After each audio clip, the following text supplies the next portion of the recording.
So I wanted to pick your brains and kind of use your expertise a little bit to get a general idea of trends across the industry.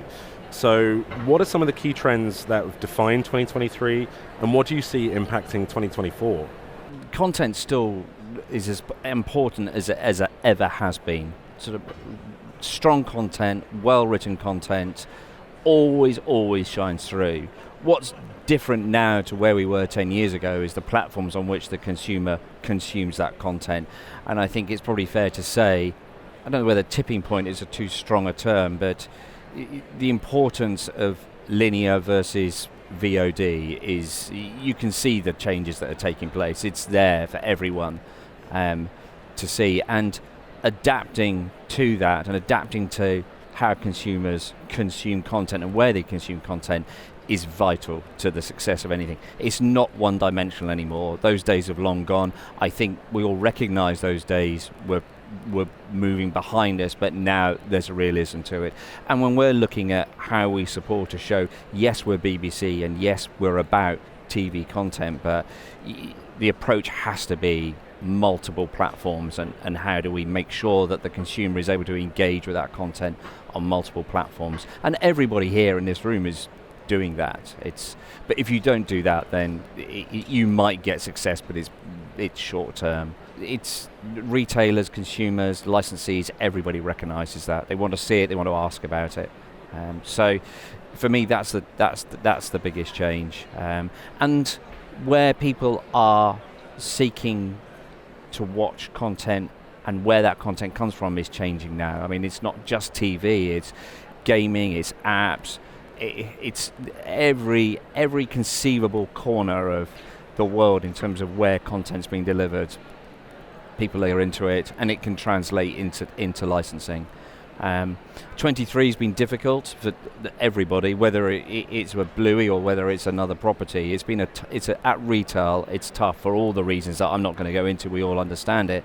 But at the end of the day, you stay true to the content, be true to yourself about what you want to see out there, and I think people respect that and understand it. Ultimately, as long as the expectations of the consumer are met, then that's you're on your way to some form of success. It's so competitive that you have to do that. The 360 connection, I think, towards consumers is critical. We established an LBE division 2 years ago, and taking that as an example is the fact that consumers actually can physically go and experience that brand. That actually translates towards purchasing product, going to screens and actually consume that content as well. And I think the whole ecosystem of being everywhere and being always on, that will only continue to grow and grow forward. I think, and as one of the themes of BLE, immersive, I think people want to be really close to the brands. They want to live the brands, and so that's something that we're doing with the Traitors live experience. Just allow people to, instead of just scream at the TV show, they'll actually be able to be part of it and scream at other people instead. I think we touched on earlier sustainability. I think that's core for so many different licensees across so many different categories, and I think Sort Your Life Out again hits so well into that. I think anything that allows people to feel they're getting a unique experience is a massive trend, and so whether that is personalized products or whether that is experiences, I think those are the big trends coming through. One trend we're all hearing about and all interested in is AI. What is AI going to do, not only in the toy space, but overall in the consumer product space? So there's a lot of pitches we're hearing. There's a lot of due diligence and information we're gathering. I don't think Hasbro's going to be the first to jump into the space, but we're keeping a very close eye on how does AI translate into physical products for consumers going forward. Yeah, everywhere you looked last year, there was a footwear brand doing a food extension. I think that trend is going. I think that may actually set a trend in terms of what you can do with a food brand, because food brands are so adaptable. They're almost like ready-made licensing programs, in that they've got an archive, they've got a bank of assets that you can pull together. They kind of resonate with people, when they're from a nostalgia point of view, but they also resonate with kids as well. So it's kind of like an all-family thing. So it makes it incredibly adaptable to kind of move it from particular product areas and onto things such as apparel. And I think the collaborations are going to get more and more unusual, actually. I think people are beginning to get very, very creative in the way in which they kind of look at a brand, look at a product and put those two things together. And I think some of the kind of, I wouldn't say strange, but some of the more kind of less obvious collaborations have kind of set the trend in terms of people's creative thinking, so they can kind of think a little further outside the box in terms of what they could do with a brand. Because, you have this ready-made bank of assets and you can look at it and go, where could we put that, and the brands actually want that. The brands actually do want it because they want to surprise and delight the consumers in a way in which their core product probably can't. So licensing is probably going to be a way to do that. So I just think it's going to grow. I think it's going to get more unusual, and I think it's going to get more creative. I definitely see a change in the industry. I've been working in the anime content for about 15 years, and you can clearly see a big difference from what the reaction you got 15 years ago and today. I think there is now a collective awareness from licensees, from retailers, that what used to be seen as a subculture or a nerd culture represent millions and millions of people, so a huge market. And within a day, we go to work, we go to school. I mean, we only have a few hours, and gaming and anime represent a huge part of what people do on their free time. You can see the impact now at retail. You see more products coming from gaming, more products coming from the anime. And I can only be super happy because we've been fighting for that for almost 15 years now. The timing with licensing, we always work on different timelines. We work on like 2 years ahead for the production space. Like we need to find a licensee that's going to be able to have products on shelves on 25. We need to do it now because we need to find the licensee. Then the licensee needs to produce everything. So the trends for them, it's really about what are going to be the trends in terms of products. Okay? What's going to happen in 25? But the trends for us is about what kind of categories do we want?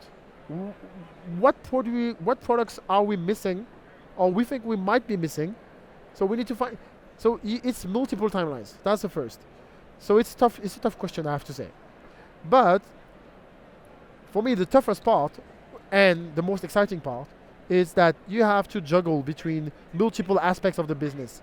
Because when you look at the show, it's a lot about kids, right?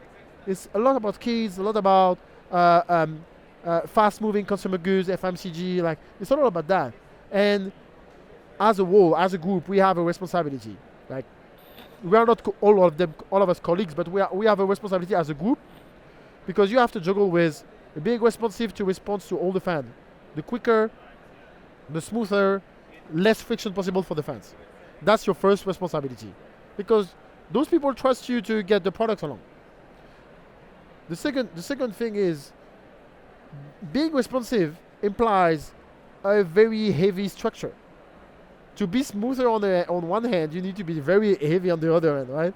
So, but that heavy structure need to respect your second priority, being responsible. And when I say responsible, you need to be responsible, eco-friendly. You need to be responsible with people you are working with. You need to be responsible with, at the end, what do you want to do? What do you want to sell to your kids or to your fans? Because do you want to push products that are not good quality enough? No, you don't want. But what about the pricing? Yeah, but the pricing is fighting against the eco-responsibility thing, right? So I think, for me, the biggest trend in licensing business is really about responsibility. It's like, and you can put everything you want behind that. But it's really about, and I think it's not happening anymore, but we really need to stop pushing for the sake of pushing. Signing big MG for the sake of signing big MG. It's really about, what do we foresee for our brand? What do we want to achieve? And what is achievable? Not in terms of business performance, because we all want to be the best performers. But it's about what can we actually achieve being responsible. in the coming year, of course, we have to be very vigilant regarding the value of our sport. You know, cycling, it's a green way of transport.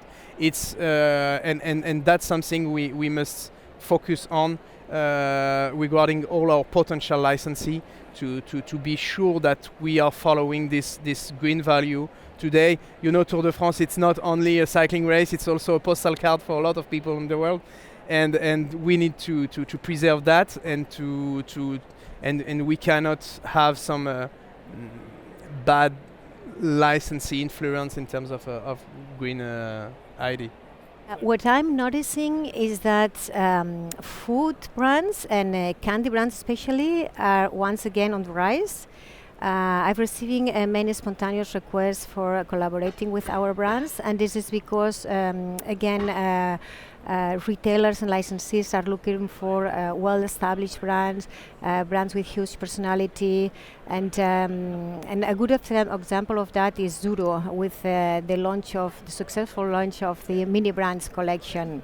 There's lots, and anything that you can take, in my opinion, at least, that's like the longer term, more meaningful trends are very rarely a flash in the pan kind of didn't see this coming, it's out of nowhere and now it's changing everything. It is almost a case of evolution and them gaining momentum and growing more and more into it. I think in 2024 we will see a lot more exciting collabs and diversifying category entry points, and I think that could range from football clubs partnering with charities and Gucci and Roblox.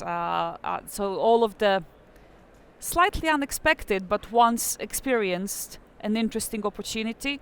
I think people picking the right partner in this way is incredibly important. I think we can create interesting products. I think we can grow our fandom simply from the perspective of showing what is best of our brand to different communities that perhaps may not have considered it. Some of these things will be more or less gimmicky, some will be more or less successful, but that opportunity to not see every partnership, I think some of these also will be huge, but sometimes it's a small content integration, sometimes it's experimenting on the journey to just seeing where are the limits of these category entry points and fandom communities that might be interesting or important to you. Well, we had the NFL game recently done in animation. That is, we actually discussed that at work as to would an entire game, is it more interesting if it's an animation, or is it a case of those that like the sport will like it as it is? Like, does animating it make the whole game more interesting? But what it does do is it perhaps shows it to people who wouldn't have considered it otherwise. So that is like a small, just a category entry point. I mean, Swifties and NFL as well, in many respects, is showing things in a slightly different way. The movies that are being made around, so Breakpoint, the Formula 1 one, they are showing elements of the sport to people who maybe otherwise wouldn't consider it. So I think we'll see more collabs and more creativity around what brand means. I think we will be seeing or continue, so again, this isn't something that's never seen this coming before, but more meaningful gaming and immersion opportunities. I think it is a space that is both exciting and scary. It's important that as brands we pick the right partners, the right spaces, the kind of ecosystems for us to exist, but creating opportunities for young people, for our audiences to experience a brand within these spaces, to acquire, I don't want to say a product, I want to acquire a memory. And some of it will be a product, some of it will be a digital product, some of it will just be a unique experience. I think we'll see more and more of that. And I intentionally called it gaming and immersion because I think it is, like, gaming implies they're always, like, games have rules and they have systems and processes. There's a winning and the losing sometimes, not necessarily in sandbox games, but I think for children, for young people, a space like Roblox is a social space. So I think we'll see more and more of that in creating interesting immersions in 2024. And we will, what I hope to see are more of the smaller scale LBEs. So not necessarily something that is a theme park. Not all brands can access a theme park, but what I would hope to see is more people collaborating. If you can't do it and I can't do it, could we do something together that allows someone an entry point? If we can't do even a big escape room, can we do just a small puzzle experience within a space where our audience spends time, where they can have a moment, have an immersion, and then walk out of it relatively quickly? I'm hoping these also create more opportunities for families in the cost of living crisis. A day out sets back, what, a few £100? It's extremely unaffordable. So I'm hoping that smaller scale opportunities help more people do it.